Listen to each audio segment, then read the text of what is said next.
ഇത് Real WWE മാഡ്രിഡിൻ്റെ part 3 ആണ്. Part 1ഉം 2ഉം കാണാത്തവരാണെങ്കിൽ channel കയറി കണ്ടോ എന്താണ് ഈ ഒരു കഥ എന്നുള്ളത് നിങ്ങൾക്ക് ആ വീഡിയോ കണ്ടാൽ മനസ്സിലാക്കാൻ പറ്റും. പിന്നെ എൻ്റെ കണ്ടൻസും കാര്യങ്ങളും ഇഷ്ടമാണ്, ചാനലും കൂടെ ജസ്റ്റ് ഒന്ന് ഫോളോ ചെയ്തിട്ടും.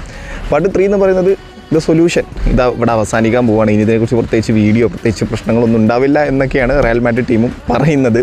അതായത് ചൊമേനിയും വാൽവർദയും തമ്മിൽ ഒരു ഫിസിക്കലി ഫൈറ്റ് ഉണ്ടായി, വാൽവർദയ്ക്ക് ഇഞ്ചുറി ആയി. അപ്പോൾ ആ കാര്യങ്ങൾ വാൽവർദെ പുറത്ത് പറഞ്ഞത് തൻ്റെ തല മറ്റേ മേശമ ഇടിച്ച് അങ്ങനെയൊക്കെയാണെന്നാണ് പറയുന്നത്. റിയാലിറ്റി ഈസ് അവർ തമ്മിൽ ഫിസിക്കലി ഫൈറ്റ് ഉണ്ടായി എന്നുള്ളത് തന്നെയാണ്.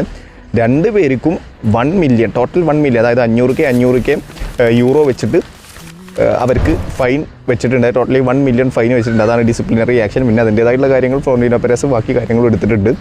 ആക്ഷൻസ് കംപ്ലീറ്റ്ലി എടുത്തിട്ടുണ്ട്. രണ്ടുപേരും ചെയ്തത് തെറ്റാണ് എന്ന് തന്നെയാണ് പുറത്തേക്ക് വരുന്ന വാർത്ത അനുസരിച്ച്.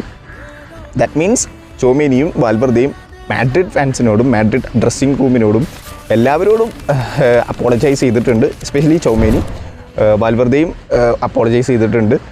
ഇതിൻ്റെ മെയിൻ റീസൺ എന്ന് പറയുന്നത് ഇത് ചൊമേനിയാണ് ഇത് ലീക്ക് ചെയ്ത് ഈ ന്യൂസ് ലീക്ക് ചെയ്തതെന്ന് പറഞ്ഞാണ് വാൽവർദെ അന്നത്തെ ദിവസം രണ്ടാമത്തെ ദിവസം ഹാൻഡ് ഷേക്ക് കൊടുക്കാതിരുന്നത്. ഓക്കെ, അതുകൊണ്ടാണ് ഇത് ഇത്രയും എസ്കലേറ്റ് ചെയ്തത് ഈ ഒരു ഇഷ്യൂ എന്തായാലും സോൾവ് ആയിട്ടുണ്ടെന്നൊക്കെയാണ് പറയുന്നത്. എന്തായാലും വാൽവർദെ ഈ ഒരു വരാൻ പോകുന്ന എൽ ക്ലാസിക്കോയിൽ ഉണ്ടാവില്ല എന്ന് തന്നെയാണ് ഇതുവരെ വരുന്ന റിപ്പോർട്ട്. എൽ ക്ലാസിക്കോ നാളെ നൈറ്റാണ്, നാളെ രാത്രിയാണ്. നമുക്ക് സാങ്കേതികമായി ടെക്നിക്കലി പറയുകയാണെങ്കിൽ മറ്റന്നാളെ പുലർച്ചെ 12:30 എന്ന് വേണമെങ്കിൽ പറയാൻ പറ്റും. ചൊമേനി ഉണ്ടാവും എന്ന് തന്നെയാണ് ഇതുവരെയുള്ള റിപ്പോർട്ട് അനുസരിച്ച്. അറിയില്ല, എൽ ക്ലാസിക്കോ പോലത്തെ സമയത്ത് ഈ ഒരു എൽ ക്ലാസിക്കോ തോൽക്കുക അല്ലെങ്കിൽ സമനിലയാവുക കഴിഞ്ഞാൽ ബാഴ്സലോണ സ്പോർട്ട്ലി ചാമ്പ്യൻസാണ്. ആ സമയത്താണ് ഇങ്ങനത്തെ ഒക്കെ ഓരോ ഇഷ്യൂസ് വരുന്നത്. എന്തായാലും റയൽ മാഡ്രിഡിന് ലാ ലീഗ കിട്ടാനുള്ള ചാൻസ് വളരെ കുറവാണ്. ലെറ്റ്സ് സീ, നോക്കാം നമുക്ക് എന്തായാലും എന്താ സംഭവിക്കുക എന്നുള്ളത്.